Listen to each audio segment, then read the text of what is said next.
osmorregulação funciona através de um conjunto de processos que regulam a composição de água e sais nos organismos, mantendo a osmolaridade do meio interno dentro de limites fisiológicos.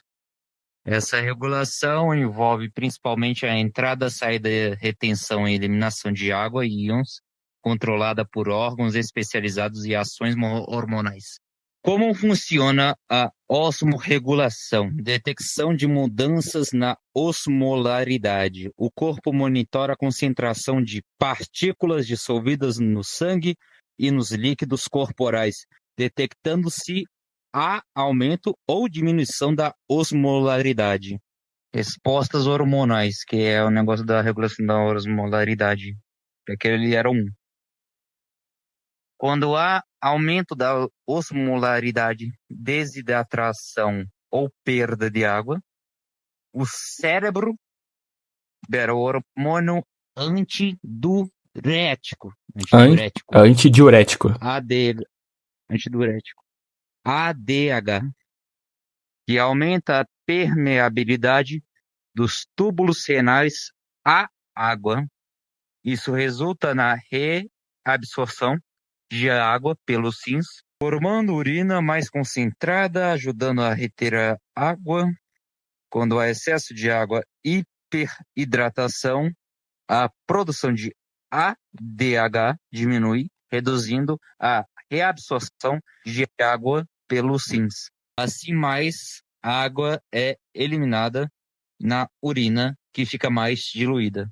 Ajuste da quantidade de sais. O organismo também regula a quantidade de sódio e outros íons através dos rins e, em alguns animais, por glândulas específicas, garantindo que a concentração de minerais seja adequada às necessidades fisiológicas. A osmorregulação é o processo pelo qual os organismos controlam a quantidade e a composição de água e sais solutos em seus corpos, mantendo o equilíbrio osmótico necessário para o funcionamento adequado das células e de todo o organismo. Esse mecanismo é fundamental para a manutenção da homeostase e garante que diferenças de concentração no caso também, né? Esse mecanismo é fundamental para a manutenção da homeostase e garante que a diferença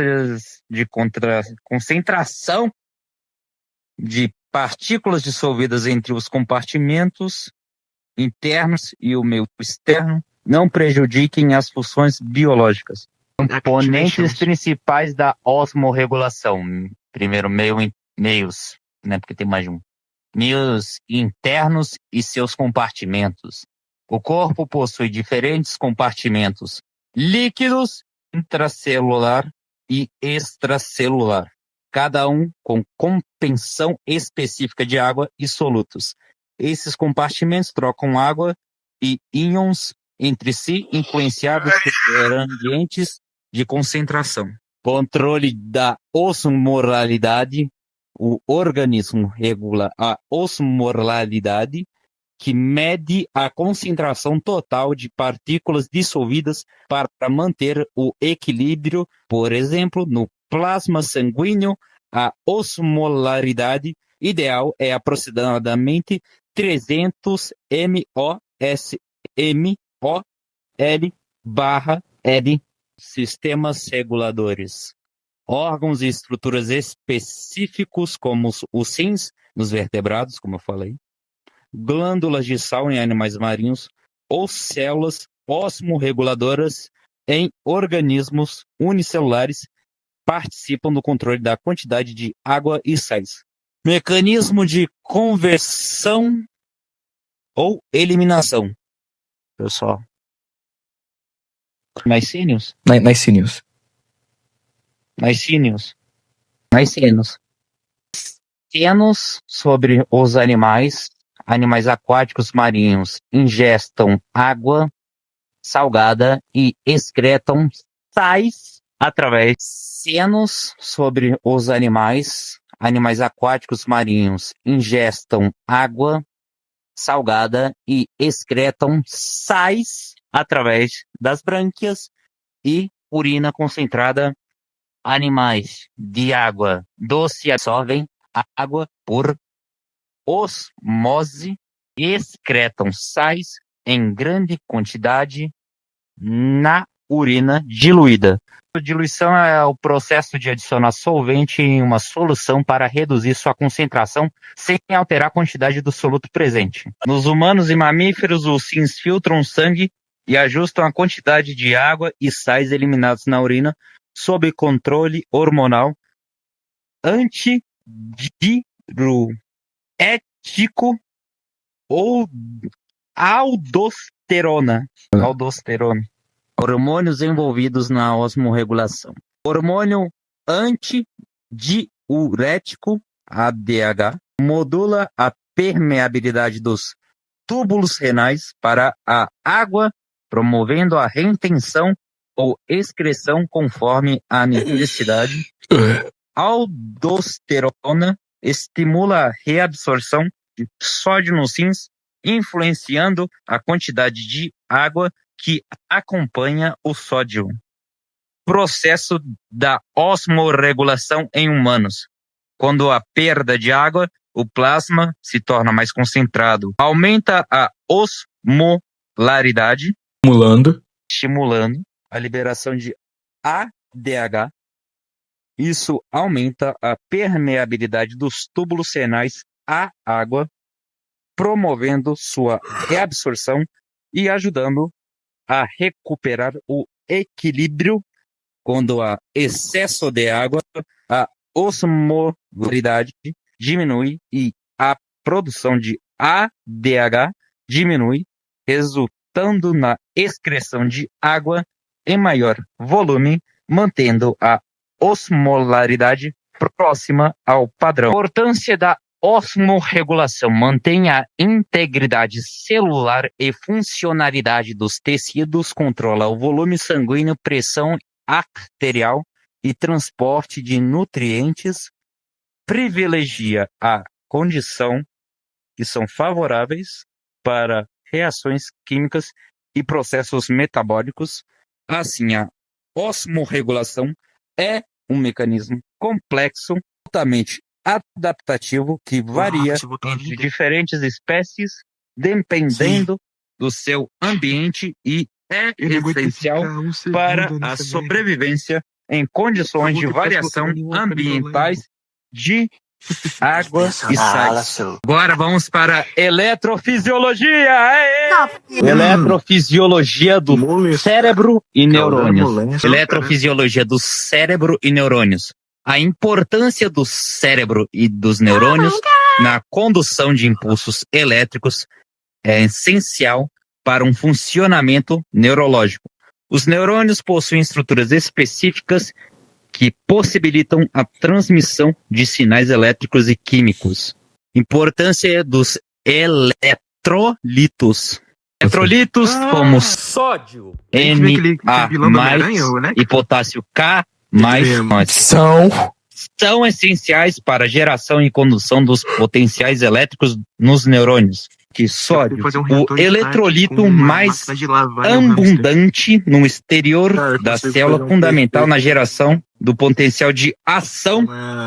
Potássio, principal eletrolito intracelular que regula a excitabilidade neuromuscular e cardíaca, participando da bomba sódio-potássio NaK, que mantém o equilíbrio iônico necessário para que os neurônios funcionem corretamente. Neurotransmissão na sinapse. O que é sinapse? Funciona através de neurotransmissores liberados por vesículas, permitindo a comunicação entre neurônios. A neurotransmissão envolve passos específicos.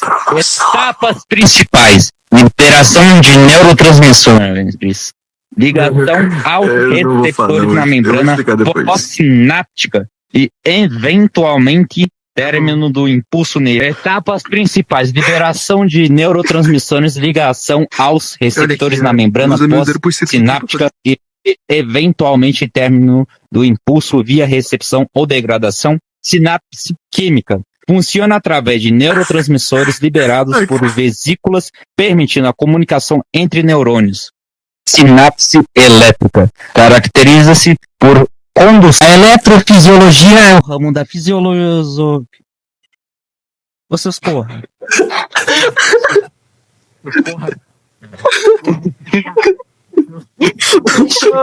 Atualização da lista mais gay 3.0 do planeta rosa. A osmoregulação é um processo pelo qual os organismos controlam a quantidade e a composição de água e sais em seus corpos, mantendo o equilíbrio osmótico necessário para o funcionamento adequado das células e de todo o organismo. Esse mecanismo é fundamental para a manutenção da homeostase e garante que diferenças de concentração de partículas dissolvidas entre os compartimentos internos e o meio externo não prejudiquem as funções biológicas.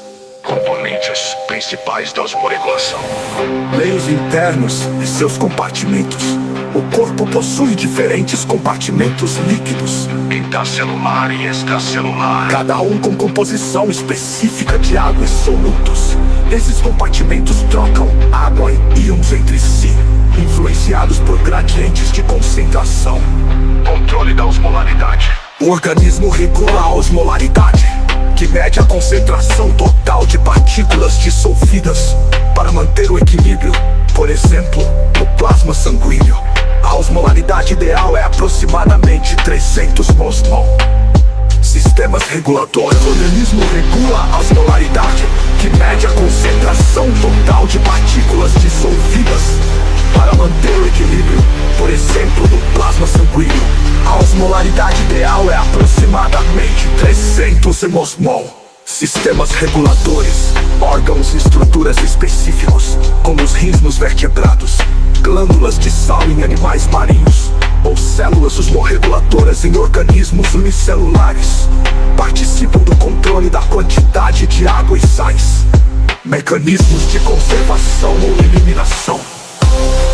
Nascênios, animais aquáticos marinhos, ingestam água salgada e excretam sais através das brânquias e urina concentrada. Animais de água doce absorvem água por osmose e excretam sais em grande quantidade na urina diluída.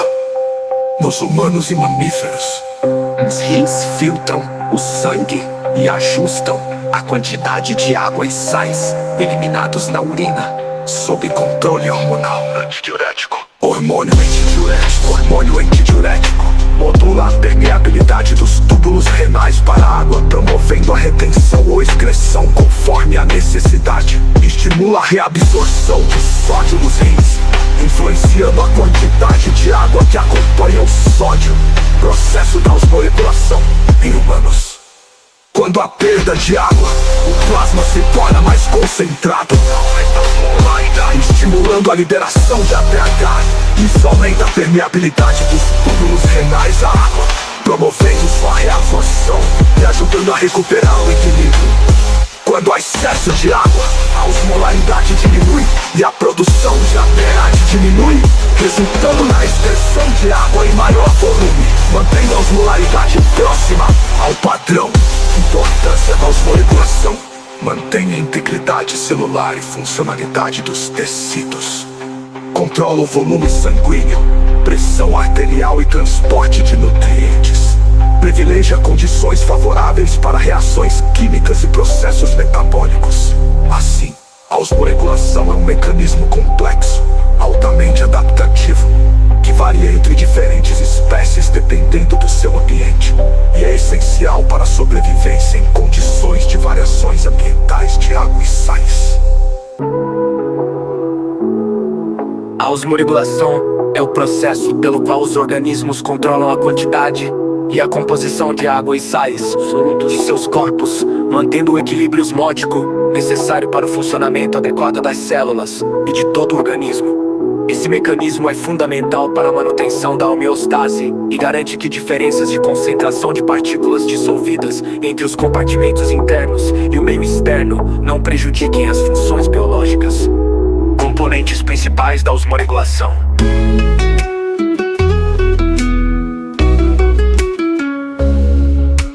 meios internos e seus compartimentos.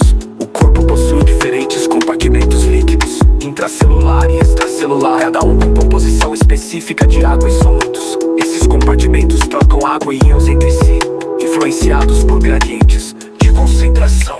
Controle da osmolaridade. O organismo regula a osmolaridade, que mede a concentração total de partículas dissolvidas. Para manter o equilíbrio, por exemplo, no plasma sanguíneo, a osmolaridade ideal é aproximadamente 300 osmol. Sistemas regulatórios. Órgãos e estruturas específicos, como os rins dos vertebrados, glândulas de sal em animais marinhos, ou células reguladoras em organismos unicelulares, participam do controle da quantidade de água e sais. Mecanismos de conservação ou eliminação. Naicênios. Animais aquáticos marinhos ingestam água salgada e excretam sais através das brânquias e urina concentrada. Animais de água doce absorvem água por osmose e excretam sais em grande quantidade na urina diluída. Nos humanos e mamíferos, os rins filtram o sangue e ajustam a quantidade de água e sais eliminados na urina, sob controle hormonal. Antidiurético, aldosterona. Hormônio antidiurético modula a permeabilidade dos túbulos renais para a água, promovendo a retenção ou excreção conforme a necessidade. Estimula a reabsorção de sódio nos rins, influenciando a quantidade de água que acompanha o sódio. Processos de osmolação em humanos. Quando a perda de água, o plasma se torna mais concentrado, aumenta a solaridade, estimulando a liberação de ADH. Isso aumenta a permeabilidade dos túbulos renais à água, promovendo sua reabsorção e ajudando a recuperar o equilíbrio. Quando há excesso de água, a osmolaridade diminui e a produção de ADH diminui, resultando na excreção de água em maior volume, mantendo a osmolaridade próxima ao padrão. Importância da osmoregulação. Mantém a integridade celular e funcionalidade dos tecidos.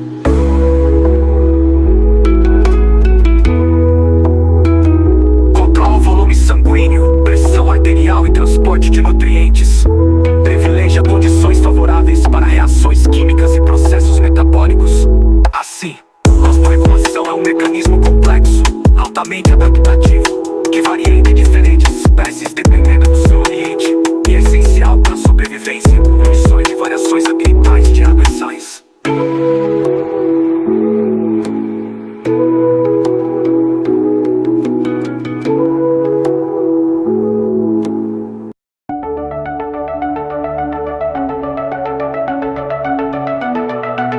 A importância do cérebro e dos neurônios na condução de impulsos elétricos, essenciais para o funcionamento neurológico. Os neurônios possuem estruturas específicas que possibilitam a transmissão de sinais elétricos e químicas. Importância dos eletrólitos. Os eletrólitos, como sódio e potássio, são essenciais para a geração e condução dos potenciais elétricos dos neurônios. Sódio, o eletrólito mais abundante no exterior da célula, fundamental na geração do potencial de ação. Potássio, principal eletrólito intracelular, que regula a excitabilidade neuromuscular e cardíaca, participando da bomba sódio-potássio H, que mantém o equilíbrio iônico necessário para que os neurônios funcionem corretamente. Processos de neurotransmissão na sinapse. A neurotransmissão envolve passos específicos. Etapas principais: liberação de neurotransmissores, ligação aos receptores na membrana pós-sináptica e eventual término do impulso via recaptação ou degradação. Sinapse química funciona através de neurotransmissores liberados por vesículas, permitindo a comunicação entre neurônios. sinapse elétrica caracteriza-se por condução direta de impulsos por junções gap, forçando uma transmissão rápida, essencial em reflexos de fuga, como em anfíbios e répteis, onde a velocidade de resposta é crítica para a sobrevivência. Reflexos rápidos, sinapses elétricas. As sinapses elétricas permitem uma transmissão extremamente rápida de sinais, garantindo respostas quase instantâneas em circuitos críticos, como reflexos de fuga em anfíbios e répteis. Essas sinapses funcionam por junções especiais, chamadas de gap junctions, que conectam citoplasmas de neurônios adjacentes, facilitando a sincronização rápida. Neurônios e organização no cérebro. Nos mamíferos, especialmente espécies grandes, a concentração de neurônios no cerebelo é vital para a coordenação motora e equilíbrio. Essas áreas neurais regulam funções motoras complexas, demonstrando a especialização das regiões cerebrais. Drogas e suas ações nos processos neurais. A menção de que as drogas podem alterar processos neuronais e de neurotransmissão, influenciando o funcionamento cerebral. Detalhes ou conceitos mais importantes. Eletrólitos, fundamental para manter o potencial de repouso e de ação dos neurônios, funcionando na manutenção da excitabilidade neural. Potencial de ação. Impulsos elétricos que viajam pelos neurônios, possibilitando a comunicação rápida. Sinapses químicas versus elétricas, quimicamente mediadas, são mais comuns e flexíveis. Elétricas proporcionam transmissão rápida e sincronizada, crucial em reflexos rápidos. Exemplos biológicos extremos, como nos anfíbios e répteis, destacando a adaptação evolutiva de os importância do cérebro e dos neurônios na condução de impulsos elétricos, essenciais para o funcionamento neurológico. Os neurônios possuem estruturas específicas que possibilitam a transmissão de sinais elétricos e químicas. Importância dos eletrólitos. Os eletrólitos, como sódio e potássio, são essenciais para a geração e condução dos potenciais elétricos nos neurônios. Sódio, o eletrólito mais abundante no exterior da célula, fundamental na geração do potencial de ação. Potássio, principal eletrólito intracelular que regula a excitabilidade neuromuscular e cardíaca, participando da bomba sódio-potássio que mantém o equilíbrio iônico necessário para que os neurônios funcionem corretamente.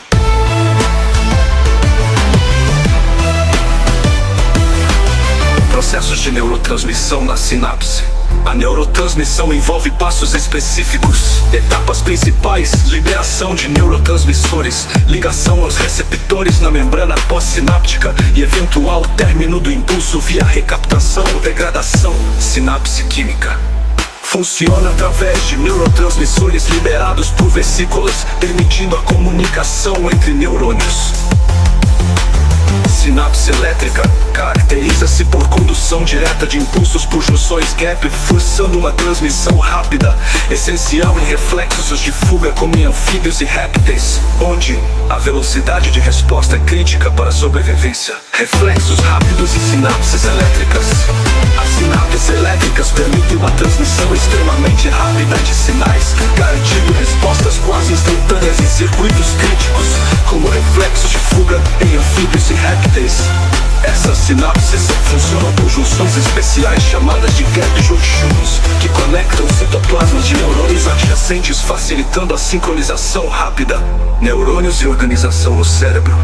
Nos mamíferos, especialmente espécies grandes, a concentração de neurônios no cerebelo é vital para a coordenação motora e equilíbrio. Essas áreas neurais regulam funções motoras complexas, demonstrando a especialização das regiões cerebrais. Drogas e suas ações nos processos neurais. A menção de que as drogas podem alterar processos neuronais e de neurotransmissão, influenciando o funcionamento cerebral. Detalhes ou conceitos mais importantes. Eletrólitos, fundamental para manter o potencial de repouso e de ação dos neurônios, funcionando na manutenção da excitabilidade neural. potencial de ação, impulsos elétricos que viajam pelos neurônios, possibilitando a comunicação rápida. Sinapses químicas elétricas, quimicamente mediadas, são mais comuns e flexíveis. Elétricas proporcionam transmissão rápida e sincronizada, crucial em reflexos rápidos. Exemplos biológicos extremos, como nos anfíbios e répteis, destacando a adaptação evolutiva de usar sinapses elétricas para respostas instantâneas. Coordenação motora. A concentração de neurônios no cérebro é de evidência sua importância na manutenção do equilíbrio e movimentos coordenados.